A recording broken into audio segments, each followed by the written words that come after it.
Welcome to the Stories Told podcast. This is episode 132, Breaking Free. This is the Stories Told podcast. Two authors talking about stories in movies, TV, and of course, books. I'm Michael Grayford. I write action-adventure stories in fantasy and sci-fi worlds, sometimes for younger readers and sometimes for adults. And I try to always inject at least a little bit of humor. And I am author E.W. Barnes, and I write action-adventure, time travel novels, and space opera science fiction. Thousands of years, thousands of worlds. But be forewarned, beyond here, there will be spoilers. Are you ready for the adventure? Let's begin.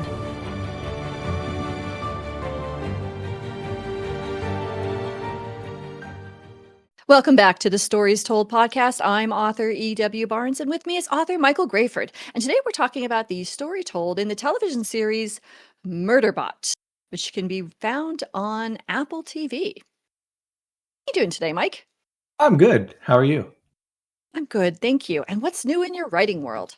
Nothing new in the writing world. I'm still just kind of taking a break, enjoying life. Yeah. No cool updates, unfortunately. How about you? Essentially still refilling the creative well, and that's important. Yeah. My writing world is also on hold, again, due to, quote, life issues, which we don't need to go into here. However, I had a thought. Okay. I actually really love writing short stories. And short stories are actually something that's sort of achievable right now with all the other things that are kind of going on that I'm sort of managing. And I'm thinking maybe I should write some short stories related to my series, my time travel series, and my Empyrean Guard series, so that I keep my fingers in with those series, in with those worlds, but I'm doing something that isn't going to require quite the bandwidth that my big novels take. What do you think of that idea? I think that's a very good idea for you. Yeah. I'm not a short story writer. I find them very difficult. But if that's something that you enjoy, I think it's a great idea because it can be very short. It could be, a few pages, or it can be, almost a novella, however much you're comfortable with. So I think that's great. Yeah, I usually do about 5,000 words. Yeah, perfect. I find that I can just do a short story in 5,000 words. I really like it. And I especially really like writing short stories that are essentially filling in like world building or backstory. What am I trying to say? Backstory. Thank you. That was exactly the way I'm looking. World building and backstory kinds of gaps, filling those in with short stories. I think those are a lot of fun. So I just now have to think about, what kind of short stories, what kind of world building and backstory gaps I'd like to fill in with my short stories. So I'll have to be thinking about that. And if any of our listeners who know my books have any ideas, please feel free to drop them in the comments on the YouTube channel. I would love to hear what you might want to know more about in as far as world building or backstory, etc. So yeah. That's what I think I'm going to do, because that I feel like I can do. It's something I can get done and feel like I'm accomplishing something in my writing without the big, heavy, the amount of energy it takes to work on the novels that I just don't have right now. So, yeah. And how about stories that you found in books, movies, or television lately? Anything cool? Oh, I watched I'm continuing with the Halloween theme with horror stories. So, I have so many horror movies on my watch list that I'm like, okay, I'll just watch more of that. So I'm just going to stretch Halloween out through November maybe. But I watched the show, actually, TV show, Alien Earth on Hulu, I think, which is from the Alien and Aliens world. Oh, okay. Like the Ripley Aliens. Yeah, if people that like Alien or Aliens, I really like it. I think it's probably the best content in that world since the first two movies. I think it's. And what's it called? Alien Earth? Alien Earth, yeah. I really enjoyed it. Put it on our podcast schedule? No, you probably won't want to watch it. Oh, okay, good. Thank you. All right, fair enough. It's got a lot of horrific and gory kind of stuff. Oh, yeah, not a fan. Yeah. But for those who do like it, I definitely recommend it. It's also got a lot more sci-fi stuff. There's like more elements to it than just from what those original movies had. Because a lot of them, like you had Alien, and then which Ridley Scott did, and then James Cameron did Aliens, which was a sequel, and there are a bunch of sequels after that, which kind of just kept doing, you know, more of the same stuff. And this actually adds some different elements to it, which I thought was really good. So glad you're enjoying that. Yeah, that's what I watched. How about you? You come across anything interesting? I started watching The Witcher, which I have watched that before, speaking of gory. And it's something that I think I've mentioned before. It took me, the first season took me 3 separate times to finally get into it. The first time I got into it is so gory, so much violence, so much gratuitous gore. I mean, just not even necessary for the story gore. So it took me 3 times to get into it, but I finally started watching it, you know, in part because my family wanted to watch it, so I just kept pushing through. And then I think it was the second and third, I think this might be season 4. Second and third season kind of got a little bit more plot oriented and backstory oriented and character oriented, so it was a lot more fun to watch. This season is a new season without Henry Cavill, and now has one of the Hemsworth brothers. Yeah, Liam Hemsworth. And Liam Hemsworth. Thank you. Now, as far as his acting is concerned, he's fine. I think he's totally fine stepping into the role. Yeah. It works for me. There's no sort of jarring discontinuity or anything like that. But what I have noticed is that we've gone back to the gore fest. Okay. Lots of like flying, goopy blood going for like feet. Really? So I look away when that starts to happen, and I just wait until we can get back to the characters that I have grown to really appreciate. Yeah. And enjoy. So that's, you know, I'll start playing solitaire on my tablet until the gore scenes are over, and then I'll look back and watch again. Yeah. And Keeping Up with Ghosts, which I got to tell you, I much prefer to binge that show than to wait for it week by week by week. Yeah, that's why I didn't start. I just want to watch. Yeah, good for you. Just wait, because it's actually kind of annoying to wait a week after you've been accustomed to binging it. That's my recommendation. Spoiled now. I don't like to wait a week between episodes. I'll forget what I'm watching too. Are you ready to talk about Murderbot? Sure, let's get into Murderbot. Today we're talking about the story told in the television series Murderbot, which is available on Apple TV. There will be spoilers for this story in this podcast, so if you don't want to know what happens in Murderbot, I suggest turning off this podcast. Go search our podcast platform for other great episodes. We have a lot of really cool ones, and I'm sure there's going to be something there that you will find that you will enjoy. But if you're ready to talk Murderbot, let's start. So I'm going to read the quick synopsis that is available on Google when you type in Murderbot. In a high-tech future, a rogue security robot secretly gains free will. To stay hidden, it reluctantly joins a new mission protecting scientists on a dangerous planet, even though it just wants to binge soap operas. Did you enjoy this series? Yeah, it's interesting because we talked about the book, obviously, that this is based on, All Systems Red, which was a novella and has a series. So I'm guessing assuming the TV series continues, it will probably do like one book at a time or something, because this felt fairly close to the book from what I remember. Yeah. Maybe you can correct me if I'm wrong. It seemed like it was mostly the story, right? It did seem that way. I have to say, was Labibi in the book? I don't remember. Yeah. Other than that, I feel like there was some different stuff, you know, in there, but it was mostly kind of general. The overall general style of the story was pretty much there. Yes, agreed. And so the global plot kind of was similar. But for me, I enjoyed this a lot more than the book. I thought I guess I have a lot of the same opinions as I do of the novella. I thought there's elements that work and elements that didn't work for me, and I think it's similar with the story, with the show. For me, the show is just much better because the humor worked for me more than it did in the book. And again, I listened to the audiobook, and it was read in a very dry manner. So you get some of the humor, but I don't know. For me, it didn't have the punch. And here, I felt like it worked more. I don't know whether it was the acting or, yeah, I'm not sure which aspects of it worked, but seeing the people also helped. I think in the book, we're mostly following Murderbot, right? The main character. Whereas here, we take trips off on to see the other characters, so we get a little bit more from them.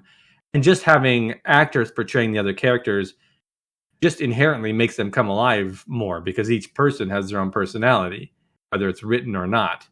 And so we get more of who those characters are. And that worked a lot better for me in the show than it did in the book. And the book just felt like side character 1, side character 2, side character 3. There wasn't a lot of distinction for me in the story of the book. Whereas here, it's like, okay, I very quickly identified each of the characters. They had their own personalities. I sort of got what they were and where, how they fit into the story and how they interacted with each other. And I thought the relationships worked better. And for me, I mean, this story in this series, I shouldn't say this series because I've only read the first book, but I think from hearing from other people that this continues, it's a lot of it is based just on the humor and the sort of way that this Murderbot interacts with the other people and his opinions and thoughts on things, which again, for me, I thought was a lot funnier in the show. Just his reactions to things I thought were great. I thought we got to see more of their opinions, right? So we could see whether sometimes they agreed with Murderbot, sometimes they disagreed, or sometimes they were afraid of Murderbot, sometimes they were behind him. Then we get to see them be wary of him once they realize what he is. And I'm saying he here. In the book, it's gender neutral. You don't know who it is, but obviously in the show, it's more of a he. But yeah, I like that. I like that we get to see that development from the characters.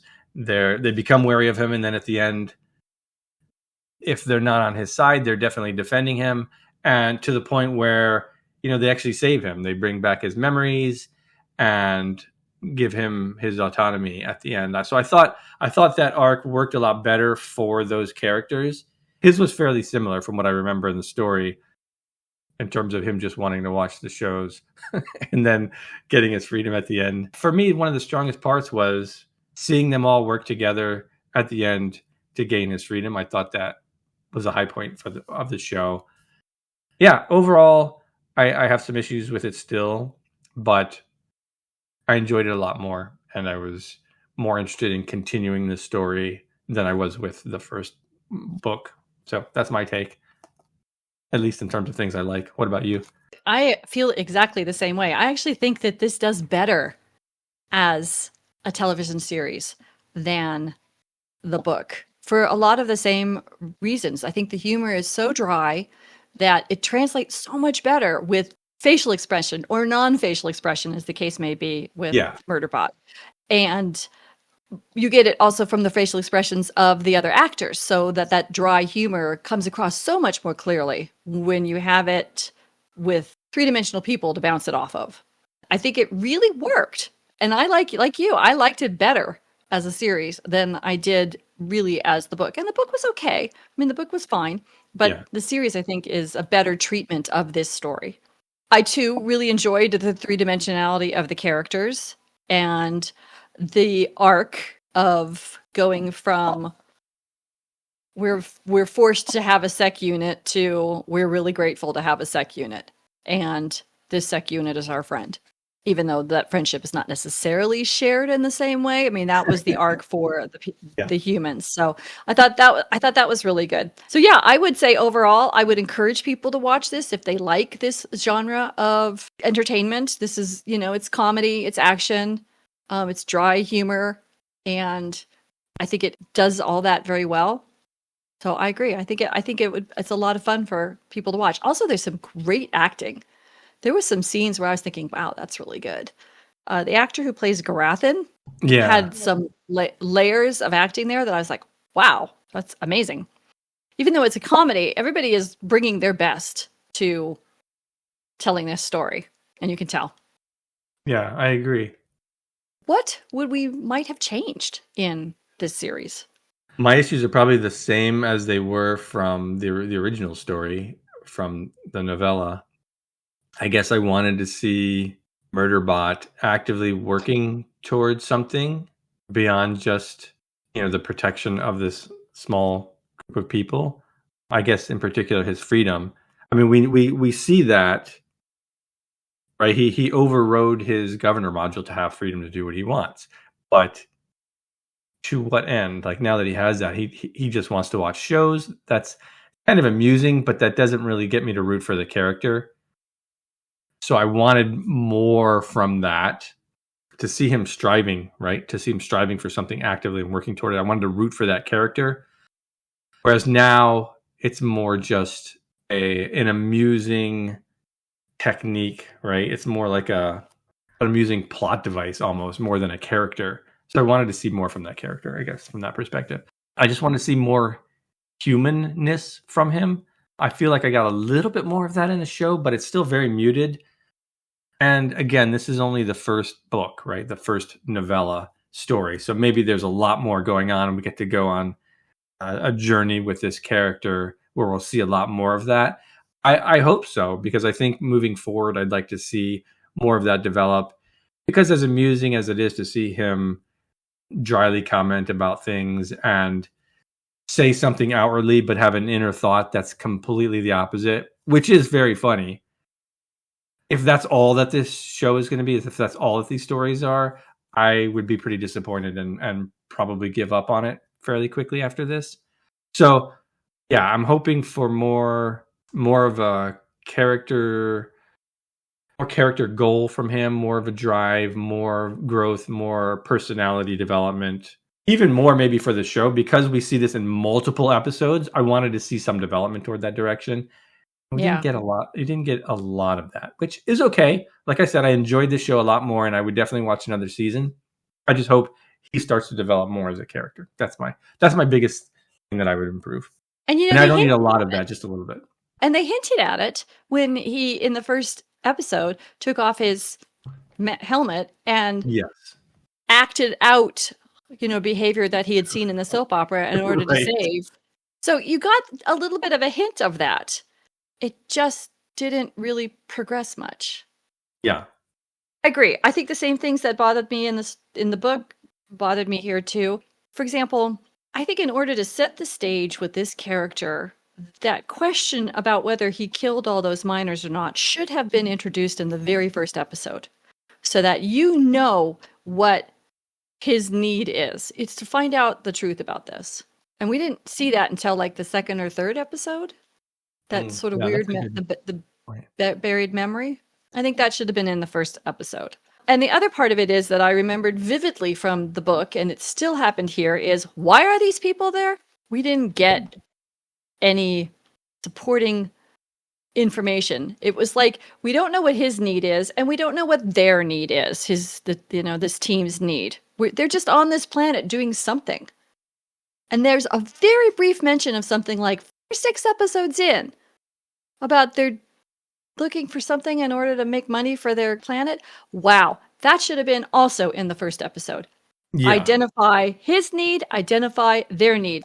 And then all of a sudden, everything else starts to fall into line as to, is it worth fighting for? Is it worth, what's the driving goal here in order to keep them there? Yeah, no, that's a great point, because even in the opening episode where their security bot, who's there for their security and safety, is telling them to get away because the threat is coming, and they're just like, we want to dig here for some reason.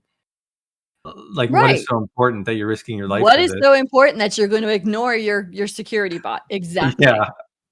So I will say in the book, my sense is that the whole, what people were fighting over on the planet, which was alien remnants, that was more clearly laid out in the TV series than it was in the book, as I recall.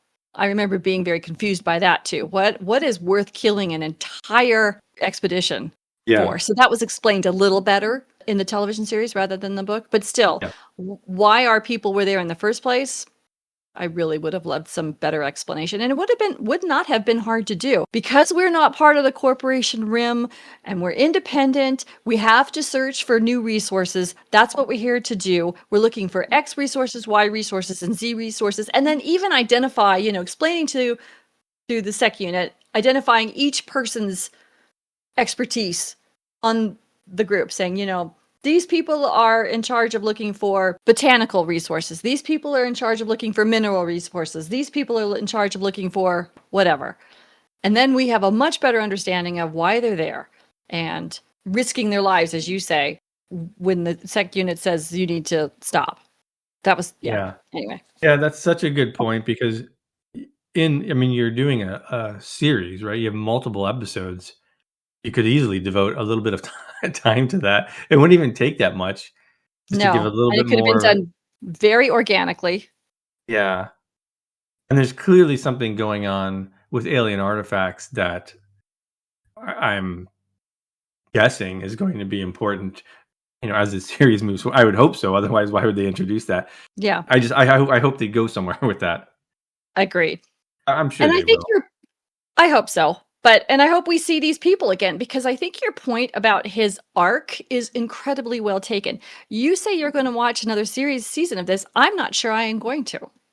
And the reason is because I connected more to the people that it left behind, than to him, Yeah. And so I want to know what's going to happen with them, not so much with him. Yeah, that's another good point. I was just kind of assuming that those characters would be back, but as we leave the season, he's just kind of going off on his own. And you're right. If it's just him and he encounters a new group of people, that would be a little disappointing.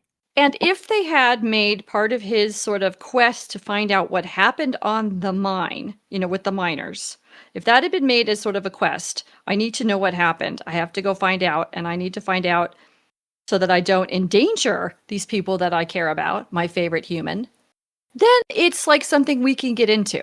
We can root for him. Okay, let's go find out the mystery. He needs to go and search out the mystery, and he needs to do it away from these people that he's starting to care about. But that, to my knowledge, was never really said.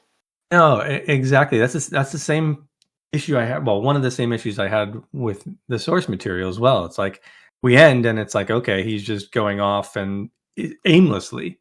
Again, give me a reason to want to follow this character and root for this character.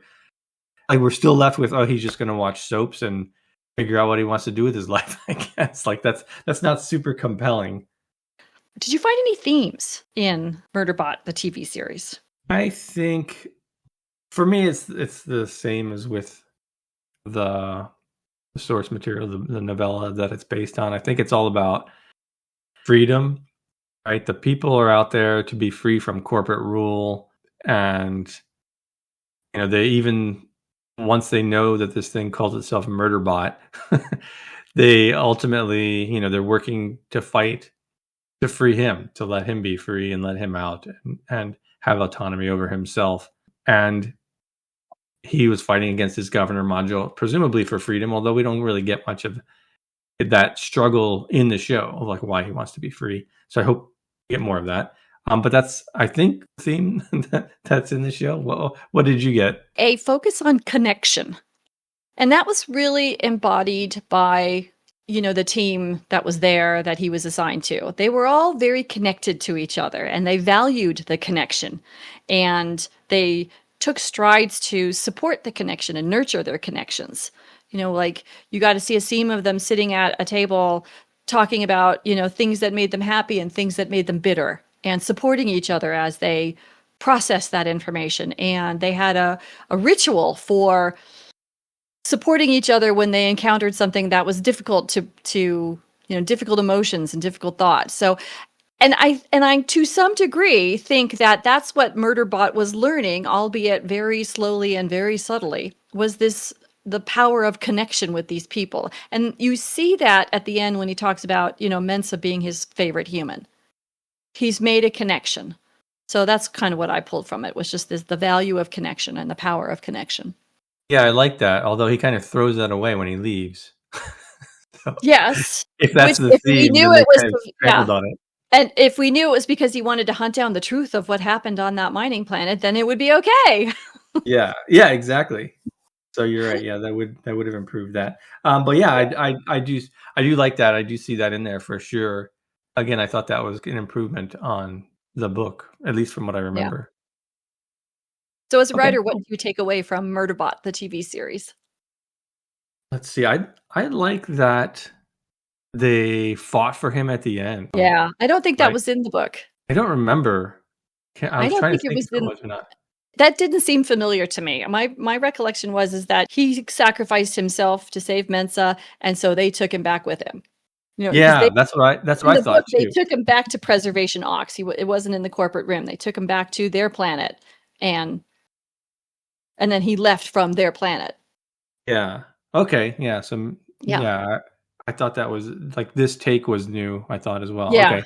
Yeah, and I and I liked liked that, it. and I thought it was they realized that his struggle was their struggle, right? This struggle to be free from control, which was what they were feeling, and if they were going to be true to themselves, they had to fight for him too, even though he saw himself as a murder bot, and maybe they were wary of him. That they still had to be true to themselves. So I like that. I think you can have a character, maybe like in this case, a protagonist that has flaws, maybe even one that is hard to connect with. But if the other characters around that one are accessible and see Yeah. value in that person, then it can still work. Yeah, I that's the think, takeaway I had too. okay, good. Yeah, because I think that because we don't really connect with him and we do connect with them, that's really important. And so you need that. I like the way you put it. With a character that's sort of inaccessible, you need to have other accessible characters in order to provide that counterpoint. I think you're right.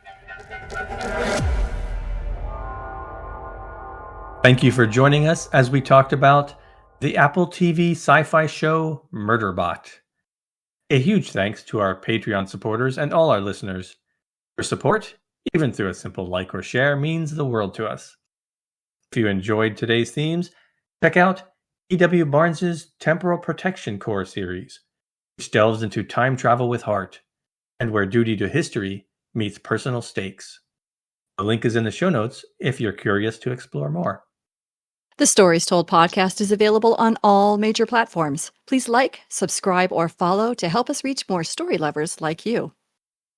For book, TV, or movie suggestions, drop a note on the YouTube channel, and that link is in the show notes as well. You can find Michael Grayford at michaelgrayford.com and E.W. Barnes at 1000years.com. Join us next time as we talk about the story told in the movie Star Trek: The Motion Picture. Thanks so much, Mike. This was a lot of fun. Yeah, this was good. Thank you. And we'll see you next time on the Stories Told podcast.